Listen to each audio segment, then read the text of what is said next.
Olá! E aí, Davi? Fala, Hélio, beleza, bicho? Tá me Bom, ouvindo bem? beleza. Conversar um pouquinho aqui. Coloquei o nosso título de planejamento financeiro, porque eu acho que isso aqui vai, de alguma forma, agregar para as pessoas que vêm nos seguindo. Eu acho que as pessoas. Eu acho que o grande problema que elas vêm fazendo em investimentos é fazer coisas complicadas antes de fazer as coisas simples. Hum. Mas, antes de tudo, né, por favor, se apresenta aí, fala o que você faz para o pessoal aí que me segue, que ainda não te conhece, saber exatamente aí quem é você. Bom, cara, primeiro de tudo, dizer que é um prazer estar aqui participando desse bate-papo, né? Primeira vez que tá conversando aqui ao vivo, em vídeo, né? A gente trocava ideia já no texto e tudo mais, e a gente teve a ideia de fazer uma live justamente para conversar um pouco mais sobre investimento, sobre planejamento, sobre organização financeira. Então é um prazer muito grande. Mas aí um ponto curioso é que eu não sou médico, tá? Só deixando claro, eu sou pessoal, sou formado em administração de empresas, com MBA em gestão financeira, tenho a certificação de CFP, né, Uhum. né, de planejador financeiro pessoal, e atuo ajudando os médicos a terem uma melhor organização financeira, a tomarem melhores decisões financeiras. A forma como eu atuo, Hélio, é como planejador financeiro pessoal, né? De uma Certo. forma resumida, eu gosto de dizer que ajudo os clientes a tomarem boas decisões financeiras de acordo com os principais objetivos. Então, vão ser desde decisões de orçamento, entender como otimizar os gastos, entender como enxugar alguns itens do orçamento para fazer sobrar mais grana, até as decisões de investimentos, de aplicações, como que você vai pegar essa grana que está sobrando, fazer melhores aplicações, fazer o seu dinheiro render mais, de acordo com o que de fato você esteja precisando, né? Então, montar estratégias de investimentos que se adequem aos seus objetivos e aos seus projetos. Eu acho que faz muito sentido isso aí. Eu comecei, assim, eu como médico, como que eu fui parar nessa área de finanças, foi muito por... Quando eu entrei para o mercado, eu acabei percebendo que tinha muito médico que, apesar de ganhava bem, as pessoas não tinham construído nenhum patrimônio já com uma certa idade, né? Então, tipo, eu me formei, eu achava que o meu problema antes de me formar era porque eu não ganhava dinheiro. Eu falava, um dia que eu ganhar dinheiro, vai estar tudo resolvido. E aí, quando eu cheguei no mercado financeiro, comecei a dar plantão, comecei realmente a entender o mercado, eu via que não era só ganhar dinheiro, porque tinha muita gente que estava ganhando bastante dinheiro até ali no meio médico, mas o cara passou a vida inteira dele e não havia construído nada. E aí você via aquele cenário de médicos de seus 70 anos dando plantão, e dando plantão não porque o cara gosta, porque aí eu acho super ok, mas porque o cara tem que pagar boletos, contas e tudo mais. Então, assim, porque a minha intenção na medicina justamente não é parar de trabalhar, é trabalhar de uma forma porque eu gosto, porque eu quero fazer, não porque eu tenho que pagar um monte de conta, tenho que fazer um monte de coisa. E aí eu comecei a buscar isso para mim, a princípio, de buscar esse caminho, de falar, cara, o que falta aqui entre eu realmente ganhar dinheiro, né, e realmente montar um patrimônio, montar alguma coisa que me dê segurança. E eu percebi que era basicamente educação financeira e planejamento, né? E fui buscar isso para mim, fui buscar na marra, né? Porque quando eu comecei há 8 anos atrás, não tinha ninguém falando disso, até tinha gente falando, mas havia um problema que, para médico, quando você vai falar de planejamento para médico, não é igual falar de planejamento para todo mundo, porque assim, a base ali, o problema para você construir patrimônio, você tem três pilares, né? Você tem os aportes, você tem a rentabilidade e você tem o tempo. Eu considero que esses são os três pontos que a pessoa Sim. precisa trabalhar.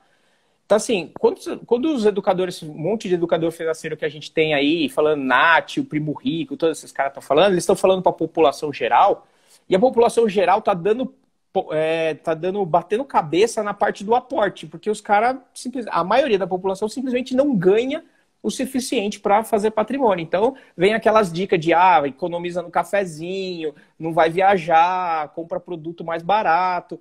E, tipo, não é a realidade do médico, né? O cara, em geral, eles ganham bem, o que falta é saber administrar. E aí eu tive que buscar mais esse foco um pouco mais específico, que não era economizar no cafezinho, não era fazer day trade para fazer uma renda extra, é outro cenário que se encaixava mais, e aí por isso que eu acabei buscando esse planejamento específico para médico, né?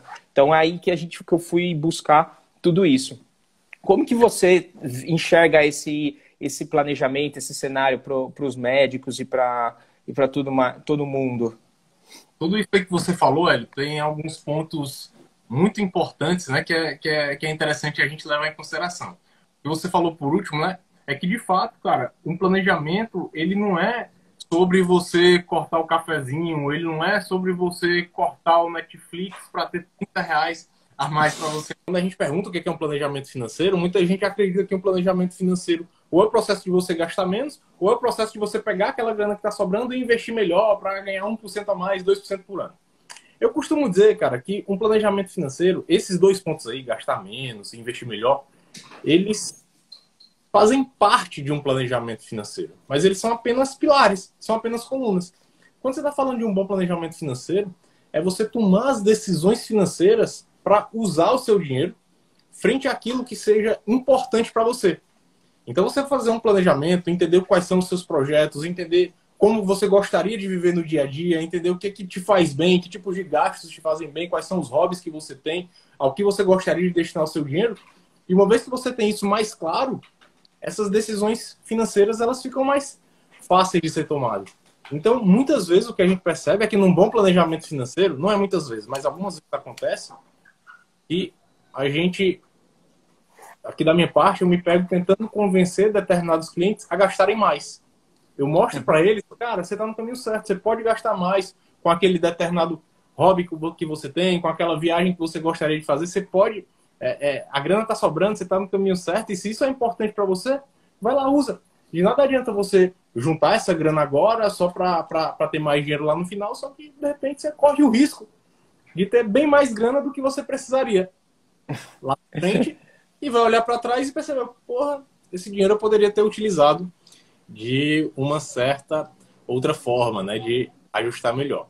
Teve um outro ponto que você falou também, Hélio, que é interessante frisar, que é o seguinte, o médico, de fato, ele ganha muito bem, né? Tudo bem que a medicina ela vem sendo um pouquinho desvalorizada, mas o médico ainda é a classe, talvez, é a classe que tem a melhor remuneração hoje, né? A melhor remuneração média. Se não for, tá entre as 3, 4 ou 5 classes que tem melhor remuneração aqui no país. E de nada adianta você ter esse dinheiro, você ganhar essa renda, se você não... Caramba! Você agora não foi minha culpa não, pessoal. De nada adianta você ganhar dinheiro se você não souber como administrá-lo. Se você não fizer um bom uso daquela grana para te trazer a tranquilidade de vida, te trazer a qualidade de vida que você acha que de fato é importante. Então, fosse para resumir, eu acredito que um planejamento financeiro ele está primeiro focado em duas palavras, né? Um bom uso do dinheiro e uma qualidade de vida. Um bom uso do dinheiro e uma qualidade de vida. Uma vez que a gente pensa nisso, uma verdadeira qualidade de vida, né? Uma vez que a gente pensa nisso, aí sim a gente vai pensar em gastos, aí sim a gente vai pensar em investimentos, aí sim a gente vai pensar em aplicações que são instrumentos que devem se adequar ao planejamento, né? E não ao contrário. Eu acho fantástico. Eu sempre falo para os meus clientes que o médico, ele não precisa... Assim, aporte é basicamente a diferença entre o que você ganha e o que você gasta. E o único jeito de você aumentar isso é aumentar o quanto você ganha e diminuir o quanto você gasta. Só que assim, aumentar o quanto você ganha, para muito médico, as pessoas confundem de aumentar o quanto ganha, ele transforma em trabalhar mais, tá? Então, o cara simplesmente fala assim, eu preciso aumentar o quanto eu ganho, então eu vou pegar um plantão a mais. Eu falo, não, você não precisa ganhar mais, você precisa ganhar melhor. Tem uma bela diferença aí. Porque assim, uma coisa é você dar 5 plantões e ganhar R$ 5.000, outra coisa é você fazer uma cirurgia de 1 hora e ganhar esses R$ 5.000. Então, entender o quanto que você ganha pela sua hora trabalhada, entender como melhorar isso dentro da sua carreira, seja indo pelo meio cirúrgico, clínico, ou entender exatamente o que faz sentido dentro da carreira dele para ganhar melhor dentro do que ele faz, é o primeiro passo. Não é simplesmente, eu vou dar mais plantão para ganhar mais, porque isso é a famosa roda de rato, né? Você vai trabalhar mais, você vai vender mais seu plantão e não vai chegar a lugar nenhum. E do outro lado, no gastar também, também não é gastar menos, é gastar melhor também nesse sentido. É falar assim, não, eu vou parar de gastar com aquilo que não faz sentido na minha vida, porque isso acontece muito, no tipo, eu acabei de me formar, e aí eu fui lá e comprei o meu carro, sempre foi um negócio importante para mim, a pessoa foi lá e comprou um carrão. Legal, o carro era importante para ele, o cara dedicou isso, comprou um carrão. 2, 3 anos depois, carro tanto faz para ele nem usa muito, ele vai mais de Uber para o trabalho, e na verdade o que ele está precisando mesmo é de uma casa melhor.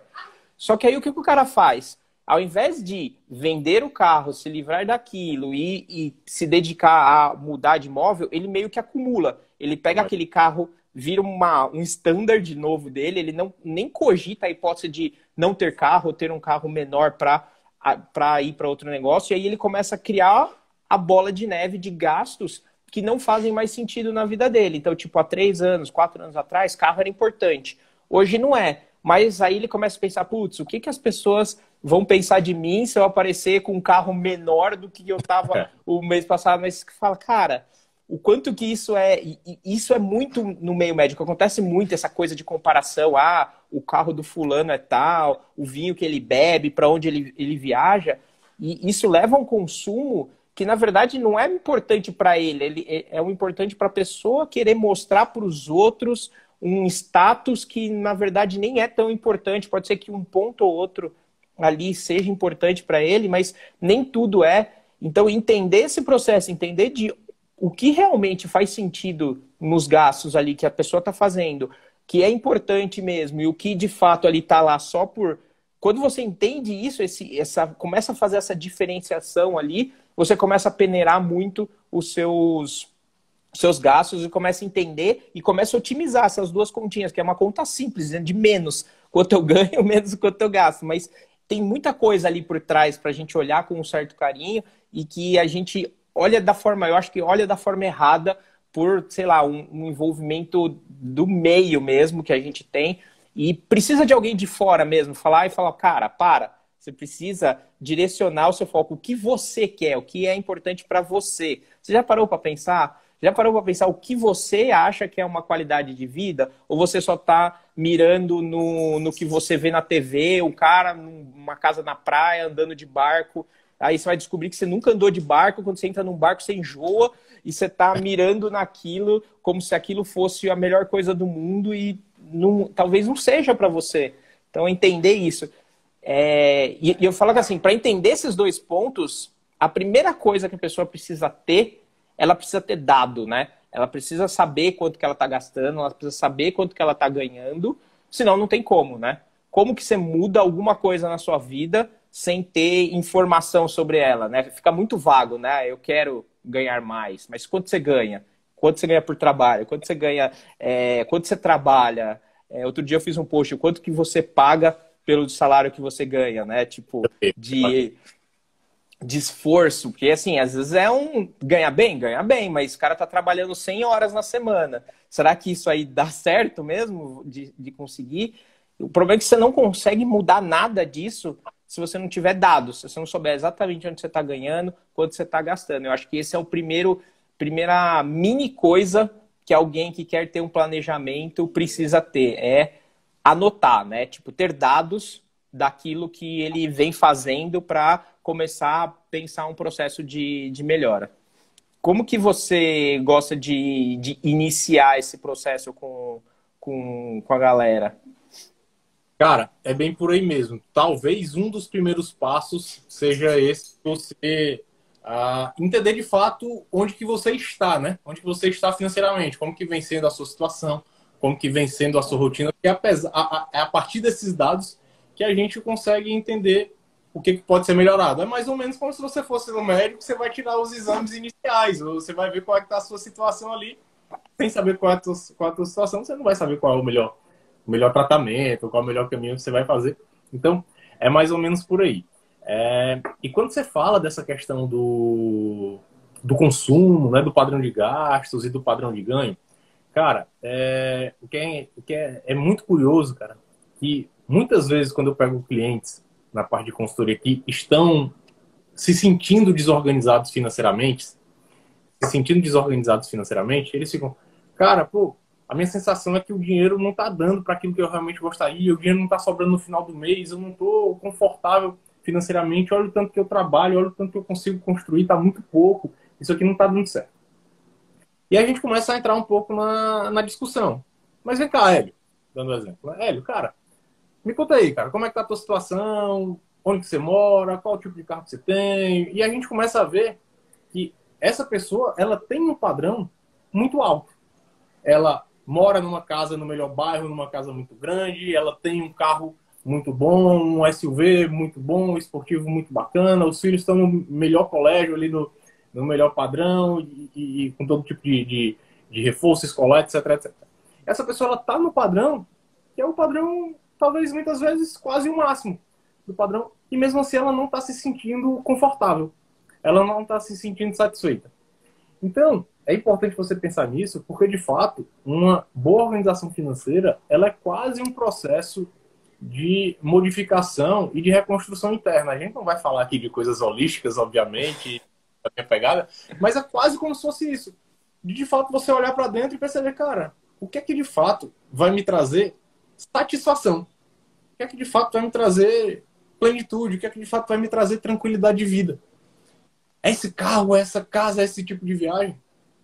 E aí é um comentário que uma vez eu fiz com um cliente, até fiz um post sobre isso, que eu falei o seguinte, cara, o grande problema é que você está confundindo conforto com qualidade de vida. Você falha em confundir conforto com qualidade de vida. Cara, aquele carro muito muito massa, aquele SUV que cabe 8 pessoas, aquele carro vai te trazer mais conforto? É óbvio que ele vai. Mas esse carro vai te trazer mais qualidade de vida? Provavelmente não. Às vezes vai ser por pagar aquele financiamento do carro de 450, do carro de 500 mil reais, que você vai ter que pegar 2 plantões a mais na semana. Aquela casa Exato. Ali, móvel de alto padrão, onde você mora com sua esposa e com 2 filhos, você vai ter aquela casa de 400, de 500 metros, aquela casa de 3, 4, 5 milhões. É óbvio que ela vai te trazer muito mais conforto. Só que aí você começa a tomar decisões que elas são contraditórias financeiramente. Ela vai te trazer mais conforto, mas às vezes ela vai te impedir de ter tempo para ficar em casa com a sua família.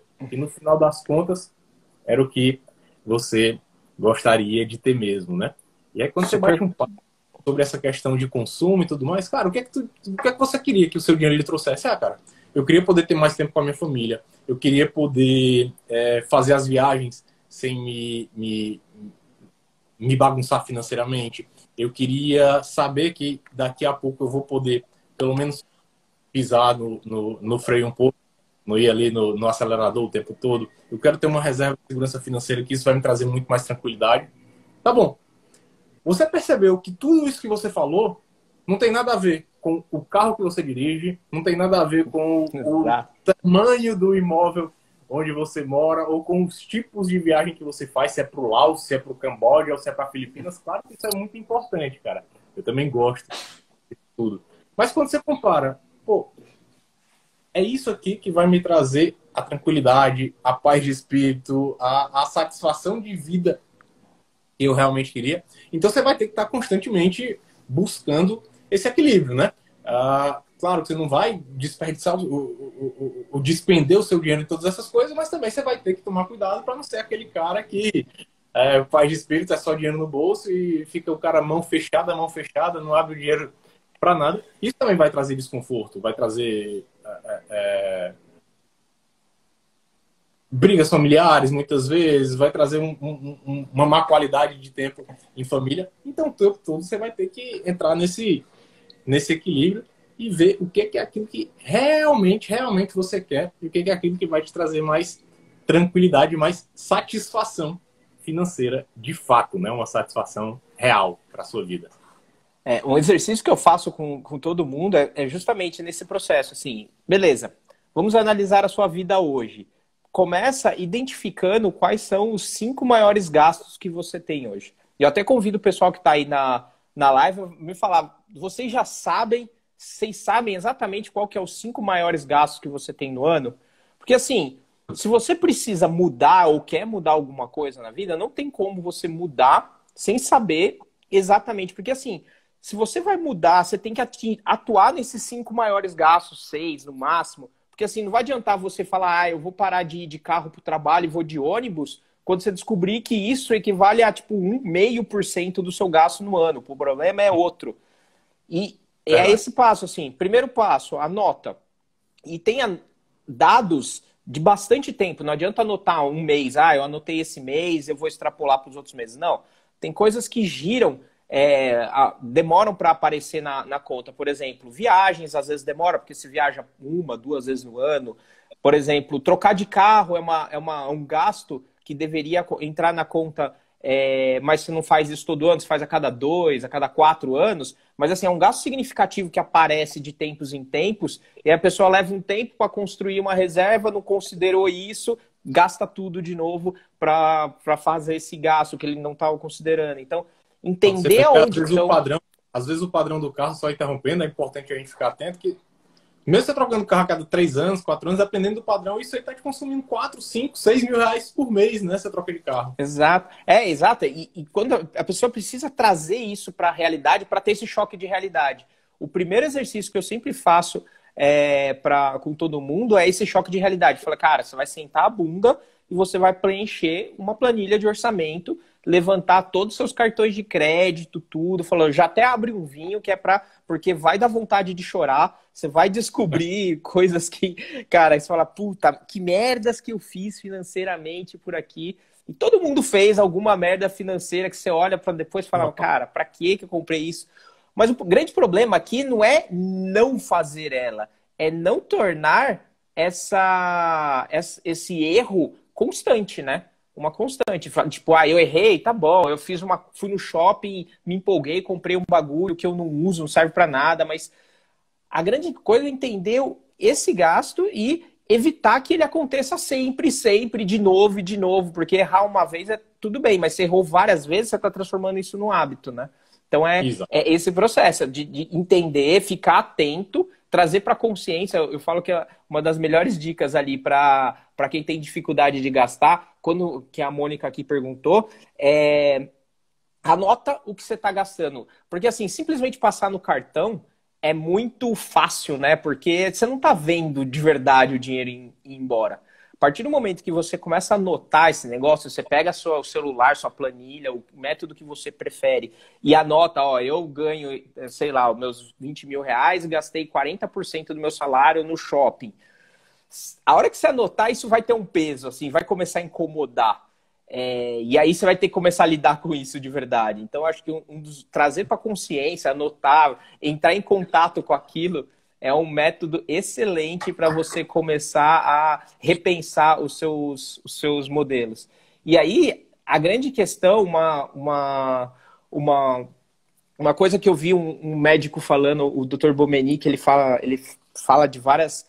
Ele nem fala de finanças, mas ele fala de emagrecer, e assim, que é uma questão de escolha também. Porque assim, você está trocando um prazer agora, né, que é fazer a compra do que você está comprando, por um prazer futuro. E esse prazer futuro, às vezes, ele não é palpável, né, de você decidir. Mas assim, você tem que entender muito bem qual que é esse prazer futuro, ele não pode ser, ele tem que ficar muito assim, é a minha liberdade, eu estou evitando fazer esse gasto aqui, eu estou trocando esse determinado produto que eu quero consumir agora para ter mais liberdade de lá na frente, posso até consumir esse produto de novo, mas entender que eu vou ter muito mais opções lá na frente se eu fizer essa escolha agora. Eu acho que ter liberdade é o maior motivador para a gente trabalhar suas finanças, né, lá na frente. Eu não quero ter X milhões na conta, não é um número, é a liberdade. É o fato de você virar e falar assim, eu não preciso dar plantão de domingo à noite, eu posso estar com a minha família. Porque eu não preciso para isso, para pagar as minhas contas. O padrão de vida que eu tenho permite fazer tudo aquilo que você lançou lá. Ah, eu quero estar mais com a minha família, eu quero viajar mais. Tudo isso não é diretamente proporcional ao quanto você ganha. Inclusive, ao contrário, né? Se você está trocando tempo por dinheiro, tudo isso você precisa de tempo. Então, assim, você está ficando sem. Então, o que você quer lá na frente é ter mais tempo, né? Então, é isso que você está construindo agora. É construindo um patrimônio que te vai dar mais tempo lá na frente para você fazer o que quiser, inclusive trabalhar. Entendeu? Então, é bem esse caminho, assim, para direcionar o seu foco para ter esse resultado. Ter esse resultado na base da liberdade que eu vou ter no futuro quando tudo isso melhorar. Só acrescentando algum ponto, não é exatamente discordar, né? Mas é um ponto para a gente... Manda! Pode equilibrar também. É o seguinte, como você falou, né, desse exemplo da alimentação, entre o prazer de hoje ou o prazer no futuro, eu realmente acredito, velho, que um bom planejamento financeiro, um bom plano financeiro, ele passa por você encontrar, na verdade, um equilíbrio. Um equilíbrio entre uma boa qualidade de vida no presente e uma boa qualidade de vida no futuro. Você entender uma forma de garantir o que de fato é importante para você hoje, e aí é muito tranquilo a gente falar isso agora, né? Porque a gente já viu que muitas vezes o que de fato é importante para você hoje não é aquele carro, o Porsche Jaguar, portas, blindado, automático, que falta falar. Mas você entender o que é importante para você hoje, garantir o que é importante para você hoje, mas sem abrir mão dos seus principais objetivos no futuro. Você tem uma boa vida hoje, uma vida que você considere boa hoje, ao mesmo tempo que você consegue juntar e destinar o suficiente para os seus projetos no futuro. A grande questão é que juntar para esses projetos no futuro, ela se torna psicologicamente muito difícil, cara. É de fato muito difícil, como você falou, não é tão palpável. A gente é habituado, não é que a gente é habituado, acho que a gente é moldado. Nosso cérebro toma as decisões mais fáceis, procurando ali o prazer imediato. Então, quando você se confronta com alguma decisão de alimentação, vamos pegar o exemplo que você falou, cara, é mais fácil você comer aquela pizza ali de catupiry com pepperoni e frango. Agora, você abrir mão dessa pizza para daqui a 3 ou 4 meses você entrar no peso que você gostaria. Cara, daqui a 3, 4 meses você pensa... Meu eu do futuro que se vire, né? Ele que se vire lá, ele que malhe mais lá na frente. Então, a decisão de você pegar o prazer imediato, ela sempre vai ser mais fácil, né? Então, a gente vai ter que também criar isso nos nossos gastos, é a mesma coisa. Na hora de uma decisão de gasto, na hora de uma decisão de compra, é muito mais fácil você gastar o seu dinheiro, pensar ali em gastar, do que juntar uma grana para sua aposentadoria daqui a 25, daqui a 30 anos, que você não sabe nem, para falar a verdade, você não sabe nem se vai estar vivo. Provavelmente você vai estar, se Deus quiser, você vai estar, mas é muito mais fácil você gastar ali agora. Então, como que você pode fazer, né? Como que você pode criar esse hábito de automaticamente, ao invés de você... Uma boa dica ao invés de você deixar para juntar o que sobra no final do mês, você tentar inverter esse negócio. Se você deixar para juntar o que sobra no final do mês, dificilmente vai juntar. Dificilmente vai sobrar. Porque quando você vê o dinheiro ali, sobrou 5, sobrou 3, sobrou 4 mil reais. Aí você se lembra, caramba, eu gosto de surfar. Vixe, eu estava pensando em comprar uma prancha nova, eu estava pensando em comprar um equipamento novo. Vou ali e compro. O Hélio, não sei, ele gosta de fazer uma viagem. Eita, sobrou 3, 4 mil reais, vou chamar os amigos aqui, vamos fazer uma viagem ali do final de semana. O dinheiro não está aqui? Dá para eu fazer. Você vai no shopping, vê aquele terno, a moça vê aquela bolsa que ela estava querendo, o dinheiro está ali, ela vai gastar. Então, quando você tenta criar o hábito de receber o seu dinheiro, já tira o que é necessário para os seus objetivos no futuro e vai gerenciar o que resta ali, você vai dar um jeito também de fazer caber aquilo que resta dentro do mês. Exatamente. Aos seus gastos aquilo, né? Sim, com certeza. O que eu digo aqui é tentar olhar para essa decisão não como uma escolha de ou eu ganho agora ou eu ganho lá na frente, mas acho que tentar olhar para essa decisão de dentre esses dois ganhos, qual eu quero mais, né? Porque não é, se você está numa situação de ou ganha ou perde, você sempre vai ficar frustrado. Ou você não se comprometeu com o seu futuro e ganhou alguma coisa agora, então existe uma frustração. Ou você se comprometeu com o seu futuro, mas se sentiu frustrado por não consumir agora. Eu acho que a ideia é mudar um pouco a visão e olhar para isso e falar assim, o que eu quero mais? Eu quero mais esse prazer agora ou eu quero mais ter liberdade lá na frente? Eu acho que Sim. isso muda o jogo um pouco, porque você consegue olhar para a sua decisão e tomar ela com muito mais facilidade. Mas eu acho que a estratégia que você falou é a melhor de todas, porque de você te separar o dinheiro antes, porque elimina esse problema de você ter que tomar a decisão, né? Eu acho que um dos melhores meios de você mudar alguma coisa na sua vida é controlando o ambiente, porque demanda muito esforço da gente tomar decisão. Toda hora tem que ficar tomando decisão, e quanto menos decisão você precisar tomar, melhor. Por isso que eu defendo até no setor de investimentos mesmo, montar uma carteira do tipo alocação de ativos que seja o mais automática possível. Por quê? Porque você não tem que ficar tomando todo mês decisão se você tem 20 ações, mais 20 fundos imobiliários, são 60 ativos na carteira, e você tem que olhar um por um todo mês. Por mais que as pessoas falam, não, porque é longo prazo, você compra, a empresa para sempre, mas hoje as empresas hoje não estão durando o tempo que elas duravam antes. Entendeu? Uma empresa hoje tem um ciclo de vida de 30, 40 anos. Então, o que garante que você está fazendo uma carteira para sua aposentadoria numa empresa agora e que ela vai existir daqui 40 anos? Então, você tem que olhar para ela com um certo de 3 em 3 meses, 6 em 6 meses, para ver se ela ainda está continuando no caminho certo. Então, você tem que tomar decisão. Por isso que eu defendo que o processo de simplificar, de moldar a estrutura para que você não tenha que tomar a menor quantidade de decisões possível. Fala assim, já decido que vai essa porcentagem, 10% do meu salário vai para investimento e vai para a carteira que eu já moldei, tipo, não tem que tomar decisão nenhuma, já foi. Eu tenho que me virar com o que sobrou. Eu acho que essa é um dos primeiros passos aqui para a gente conseguir. Deixa eu ver que a galera aqui até comentou. Eu vi que a Alana falou sobre ser feliz, a ideia de ser feliz no longo prazo, que é difícil, né, no livro do Caio Carneiro. Abrir mão de algo hoje para ser feliz no longo prazo é difícil mesmo, essa relação do não palpável. Mas o Caio Carneiro é um cara fantástico. É que a gente vai querer sempre aquela decisão que traga o prazer imediato, né? Quanto antes, melhor.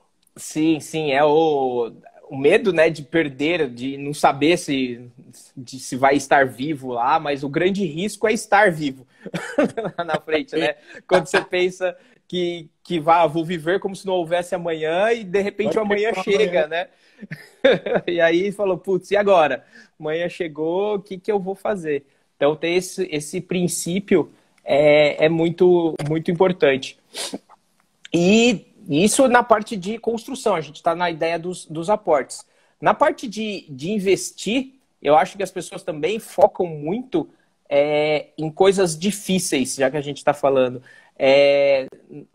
Nas coisas, começam pelas coisas complicadas. O que acontece? A pessoa vai lá e fala assim, eu decidi ser investidor. Beleza, aí o cara vai lá e decidir o que quer, analisar a empresa, escolher qual que é a maior empresa que vai acertar a maior bolada no fim, e ele não sabe nem, antes de tudo isso, avaliar risco-retorno de produtos, ele não sabe montar uma carteira com alocação de ativos, ele não sabe, ele não tem conhecimento de como funciona o mercado, ele simplesmente chegou de paraquedas e quer escolher qual que é a ação que vai triplicar o salário dele e, obviamente, o que vai acontecer é que ele não vai acertar e ele vai ficar batendo cabeça e perdendo dinheiro. Então, novamente, volta para a simplicidade ali, de tentar fazer aquilo que a gente tem controle, né? Mirar naquilo que a gente consegue ter controle e ter resultado.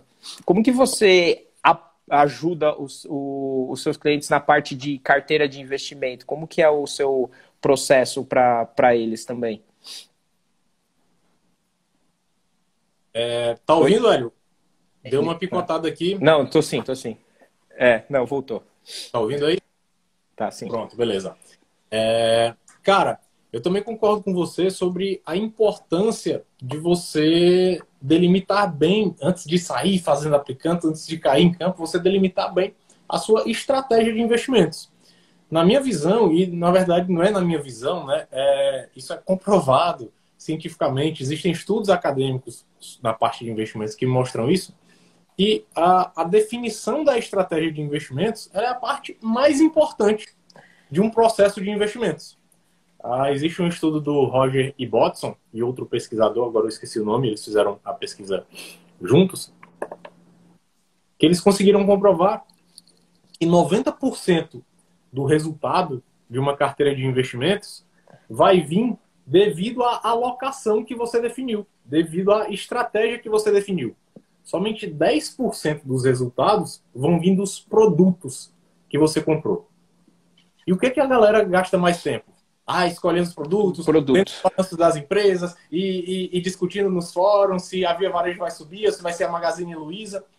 Quando, na verdade, cara, isso é, de fato, uma distração enorme e uma perda de tempo gigantesca. É um trabalho que você está tendo em vão, né? Você falou ali, não adianta você trabalhar mais, você tem que trabalhar melhor. Você está trabalhando mais e sendo besta, está tendo um trabalho em vão.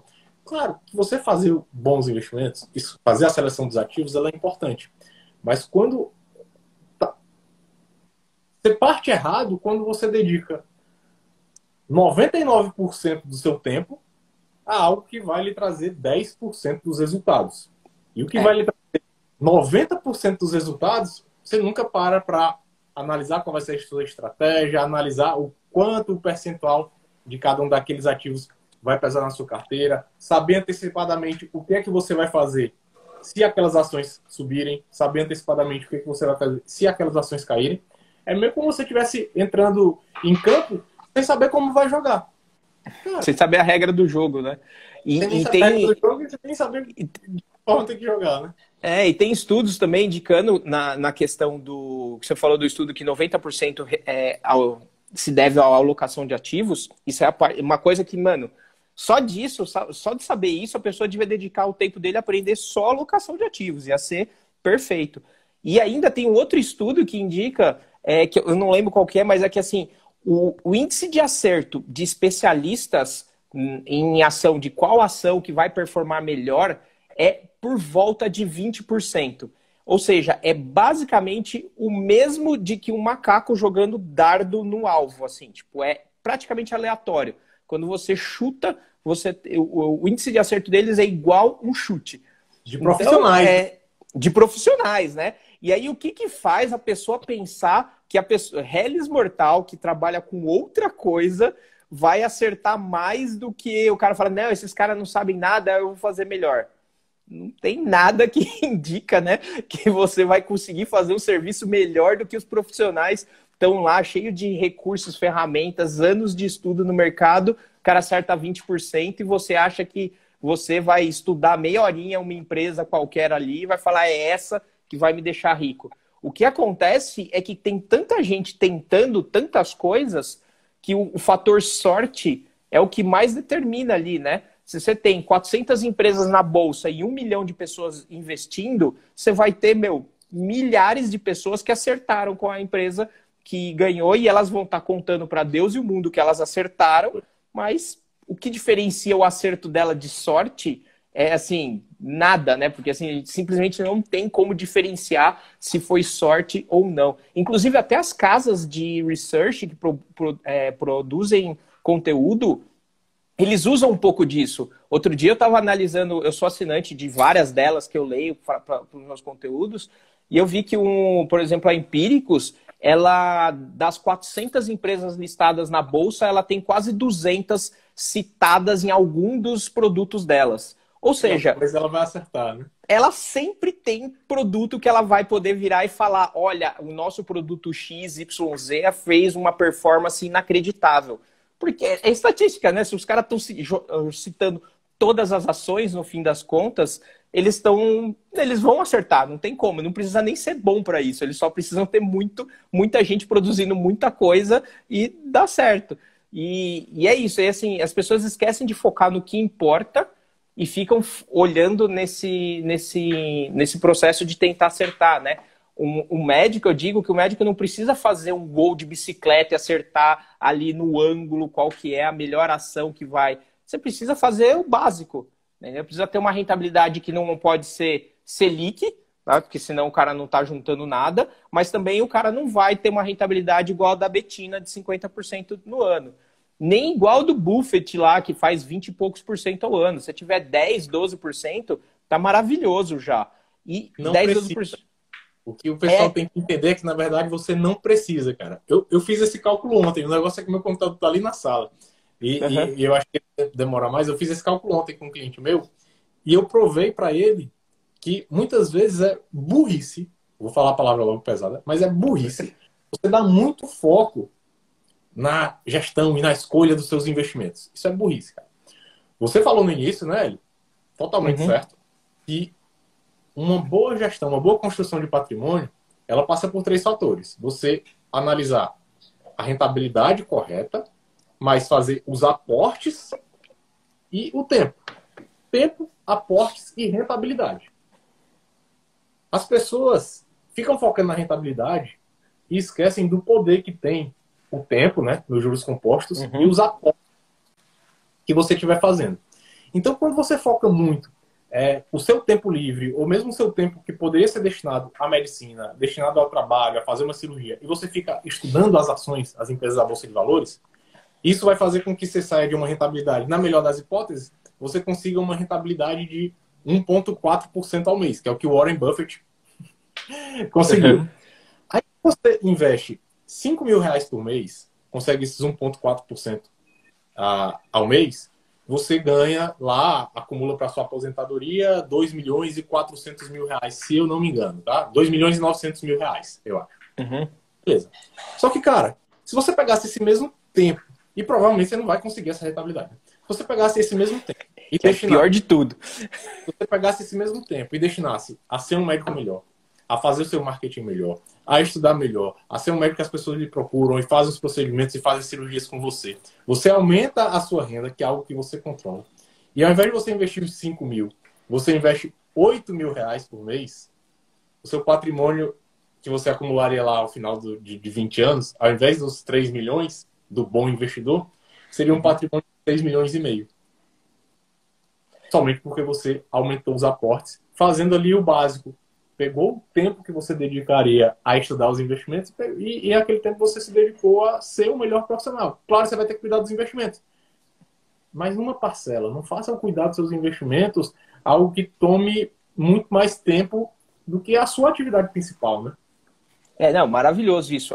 Eu sempre falo assim, que aporte, rentabilidade e tempo, a grande questão aqui é que o aporte a gente controla, né? E a rentabilidade a gente tem zero controle. Então, e o aporte a gente controla e o melhor de tudo, quando você faz a conta, você joga numa fórmula, você veja que em períodos até 10, 15 anos, a construção de patrimônio ela é predominantemente por causa do aporte. A menos que a rentabilidade seja um absurdo, que não vai acontecer nunca. Porque, né, entendeu? Então, e a gente está falando em construir patrimônio. Um médico, em geral, trabalha, ele tem uma vida de trabalho, o cara se forma com 30 anos, com 60 anos ele já não quer estar trabalhando na mesma fúria. Então você tem uma janela de 30 anos ali. Não é tipo Warren Buffett que começou com 18 anos e está com 70 anos fazendo isso. Se você fizer um negócio de 60 anos, o tempo e a rentabilidade acumulada realmente explode.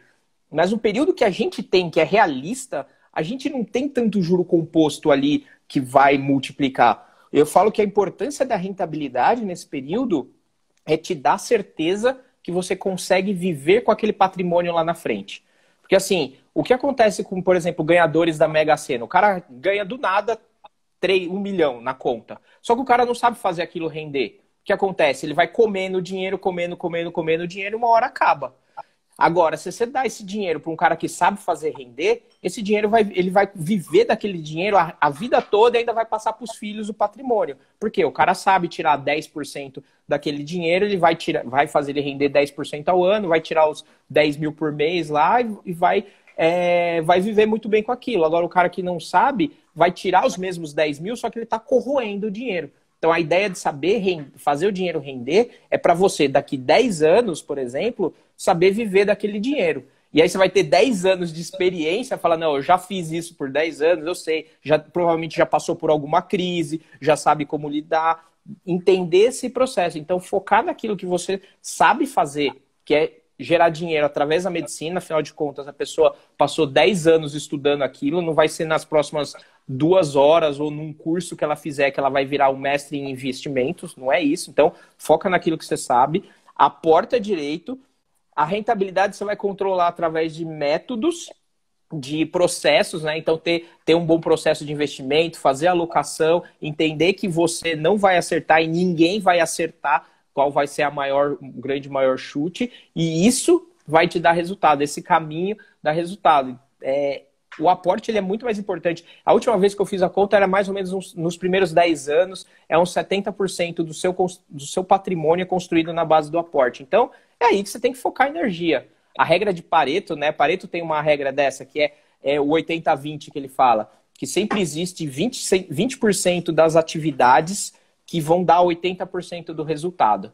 E quando você descobre qual é esses 20% que vão dar os 80% do resultado, você foca sempre nos 20% dos 20%, você já consegue muito do resultado que você está precisando e economizando muita energia. Então, o 20% do investimento é alocação de ativos e gestão de risco, que é o que ninguém faz, né? E a galera gasta tempo nos 80% que dá um puta de um trabalho, e se você fizer o seu serviço muito bem, você vai ganhar 2% a mais do que o cara que está fazendo o básico direito, e nesse período de 10, 15 anos não vai fazer tanta diferença, tá? Tudo bem, se você for acumulando isso, se o seu objetivo for ser multibilionário, você precisa pegar nas minúcias, porque você vai precisar de todos os fatores. Mas se o seu objetivo é ser um médico com liberdade, que pode escolher as suas atividades lá na frente, o segredo é ser simples. Perfeito, cara. E é tão importante isso que a gente tá falando, cara, que a galera que tá aqui, se tiver pegando isso mesmo, isso é, bicho, a palavra é essa, isso é libertador. Quando você entende o que você falou, que você não vai acertar a grande tacada, mas além de tudo, você tem que entender que você não precisa acertar. Não precisa. É isso que mudou a minha percepção dos investimentos. Cara, eu não preciso acertar a grande tacada. Eu preciso ser o melhor profissional, eu preciso ganhar melhor, como o Hélio falou.